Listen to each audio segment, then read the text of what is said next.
Hi, I'm Sue Parker, founder of Elite, Empowered Leaders in Tech. Welcome to this video, which is all about figuring out your dream career. And we're not going to go through 2 different ways of trying to figure that out. We're going to give you 10 different ways, advice by top career coaches on this video, 10 different ways that you can figure out what is your dream career, what aligns with your values, what suits your natural talents and strengths, and what interests you and inspires you.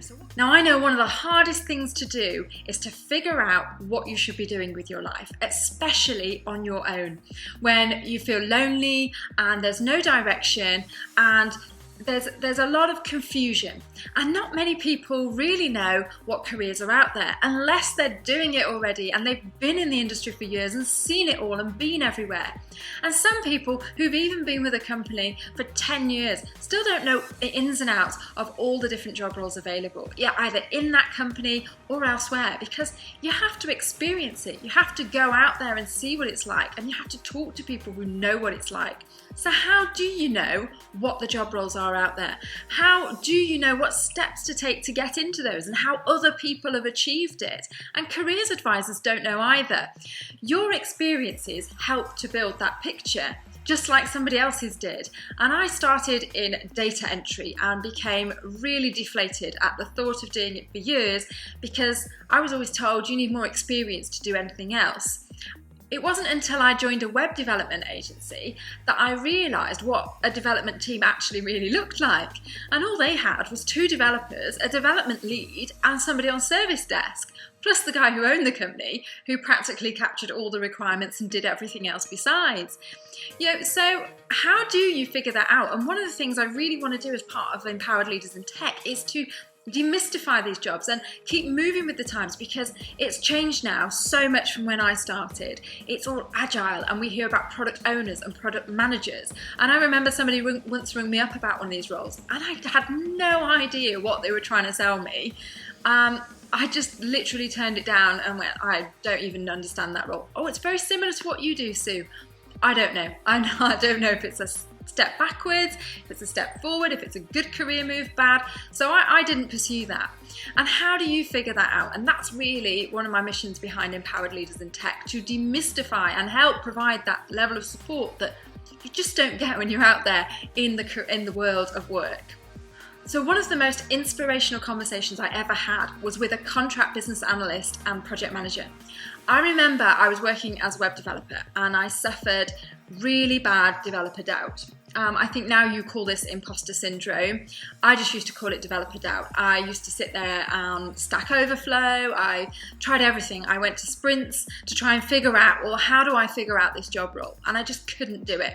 So I ended up talking to an old colleague of mine who set me up this meeting with this contract business analyst.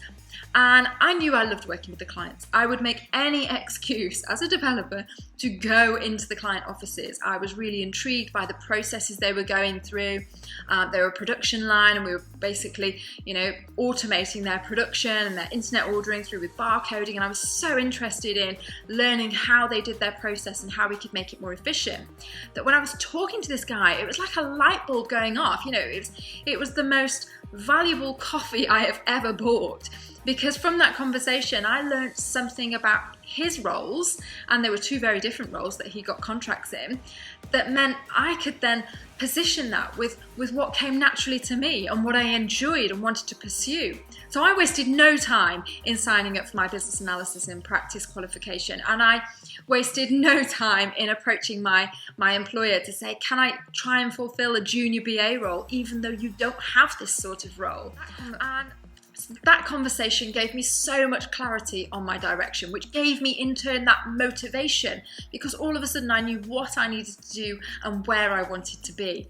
Now I want to help you get the same clarity on what career options there are, what is involved in different job roles, what specialisms there are that you can focus on, how your strengths that you've been discovering, if you've been following me, part of any of my workshops, then you'll know what your values are, your strengths, and what your destination organization looks like. So now we need to just align all of those, and so you can get really clear on the vision and the next steps. Now I'm going to share with you not one but 10 different ways that you can explore your career options. You can download the workbook from below this email, and that will really help you to brainstorm and hold yourself accountable. Write these things down and take action with them. This week, commit to going through some of these actions. So first of all, have your short list of job roles that you're interested in. Now, the first way of exploring your career options is shadowing. That can be colleagues, it can be managers, it can be people in other departments. If you're thinking of pivoting, maybe you're not in tech right now, maybe you are, but you're thinking you would like to branch out into marketing because they do so much more creative stuff that's you're really passionate about. You're into social media or something. Any friends or families. I have had so many opportunities just by asking. People love to help people. So before I became a teacher, I went and I shadowed an IT teacher, and I just spoke to a friend who was in the profession and said, is there anybody at your school that would let me sit in the IT department for half a day? And that's how that came about. When one of my team members was really interested in getting to grips with the data engineering side of the data science and the data lake team that we'd put together, she wanted to shadow and work more closely with that person. So we found a way to help her with that career progression, and your manager will do that. If they're a really good leader, they will do that. If you're worried about talking to them about other options, you need to at some point broach that subject and get really brave. If you're not sure yet because you are just exploring, then explain that you're exploring. That's okay. If you're really not sure, then perhaps book a day or half a day off work and go and shadow somebody in another organisation. Or maybe just start to have the second one, conversations or interviews with people who do those roles. So let's say, for example, you're not in the app development. So let's say there's the front end web development side of your business, and there's also the CRM development, and you currently work back end in the database on the CRM side at the moment, but you're really interested in getting into that front-end web development because you can see some really innovative things that are going on with a device or an app they might be developing that will work together to provide a better customer journey. Maybe they're using machine learning or something really interesting. Then just have those conversations with the people that are doing that role, with the managers. What kind of projects are you getting into? Write yourself a list of questions, a list of things like what technologies do you use? What tools do you use? The kind of things that will help you to build a picture about that role, help you to build a picture of whether or not that's something that's really getting you fired up, getting you energized and motivated again to want to do something. So talk to friends, family, colleagues, have interviews, proper interviews like the one I had. So I talked about arranging a coffee with a contractor who was a project manager and a business analyst to see if that's something maybe I needed to know more about from my very small, limited exposure to IT roles in a small company. Secondments, short-term contract positions, is another really good way that you can try before you buy. So you'll get these sort of pop-up projects, these ad hoc projects. If I think of a really recent example in my own organisation a couple of years ago, an ERP data migration and integration with Oracle Cloud Services. And that meant there was a group of people brought together or who put themselves forward from different departments around the business like finance and credit, who came together to deliver that project. They pushed themselves to the limit, but they got to experience other roles. They experienced being a tester. They experienced being part of a project team. They experienced presenting to senior leadership, senior stakeholders about what they were doing to deliver that project. So short-term contract positions, secondments. I know a guy who took a job over in the States as part of our company. It was a 6-month contract to go and set up a sales office for telematics devices. And he loved every minute of it. He learnt so much about their culture. He had an incredible experience. It's opened up doors for him, both within this company, but also wider field. Everybody on LinkedIn is looking at this and thinking, wow, this guy's got incredible experience.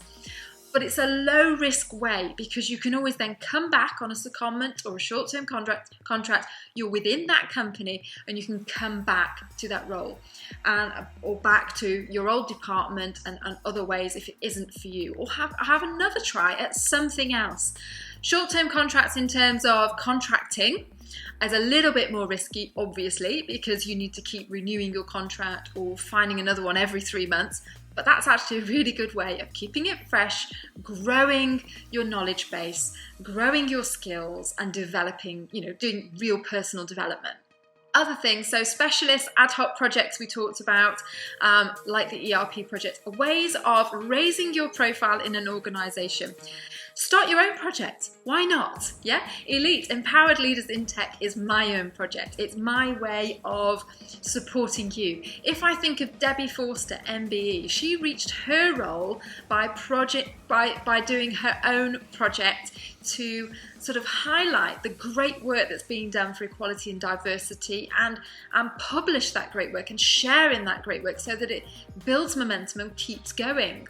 You can either, pursue that on your own or in your current company. So there are lots of different ad hoc projects you can do. I know people who have set up sideline businesses. They are doing an e-commerce business right now to try something, to explore something new, learning about marketing and learning about automation in marketing and all of that sort of thing, and landing pages and conversions and all that kind of stuff, which, once you know it, you can decide whether or not it's something that you're passionate, interested, and want to pursue, or actually leave it there and try something else. Volunteer is the next one. So whether that's helping out in another department, that's taking workload off another team member or off your manager, whether that's outside of work altogether. For example, a Tech for Good project.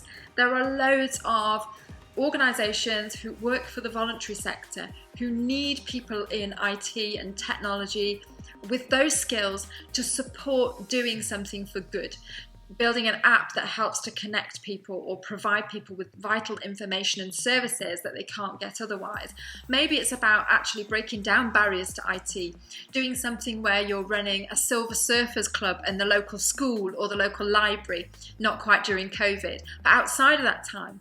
I remember when I was teaching, we ran a Silver Surfers Club, and every Wednesday afternoon, tea and biscuits in the library, and I'd have 6 or 7 people from the community, not necessarily older people, but people from the community learning how to use Word, learning how to surf the internet, how to purchase on the internet safely. STEM ambassadorship is a brilliant way of getting yourself out there to career events, doing talks, working with young people, increase connections and an opportunity to learn a lot more. You could take an intern position, and some of you might be thinking, well, actually I need to earn a certain amount of money, so an intern position is not something I could consider, but maybe it is. It's one of those, when your resources are tight, your time and your money, you find a way to make it work. You could also take part-time work. So this is how I actually got into web development at first. And I was a course coordinator by the time I decided it was time to move on. I wasn't going to progress here. I wanted to get into private sector. And I had this dream, this vision of being a web developer, living a laptop lifestyle. I then started to pursue Drupal development jobs. I sent so many emails and posted to so many job boards and went to every single sprint and Drupal event going. And I found this role, and the way I did it is I wanted to reduce my contract, my main contract as a lecturer, to 3 days a week, maybe even 2, reduce some of my responsibilities, and that took a timetabling challenge, I can tell you. But it also meant I got to keep a proportion of my high salary. Lucky, but by no means impossible, so do not give up on the dream. If this is something you really want, you will make it work.